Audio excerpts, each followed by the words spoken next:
Vaccini e riaperture. Sono questi i pilastri dell'emergenza coronavirus in Veneto, dove si corre verso una copertura totale degli anziani in una campagna vaccinale che rischia di diventare una corsa a ostacoli a causa delle forniture a singhiozzo dei vaccini.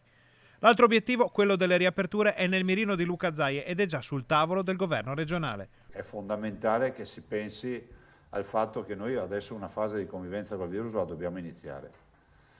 E la dottoressa Russo e l'assessore Lanzarin, che stanno seguendo la vicenda delle linee guida per la riapertura, in settimana chiuderanno ovviamente questa partita e io spero che il governo prenda atto e si esprima rispetto alla possibilità, si esprima attraverso il comitato tecnico scientifico, le realtà più autorevoli che ha, ma si esprima. Sul fronte delle vaccinazioni ci sono importanti novità. Vi annuncio che se non ci sono forze contrarie della natura, noi questa settimana chiudiamo gli over 80.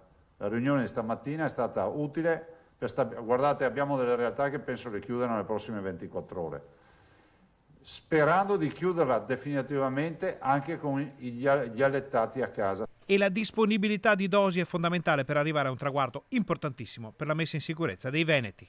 Cioè, guardate che se avessimo i vaccini noi per metà maggio li sistemiamo tutti, cioè, gli ultra 60.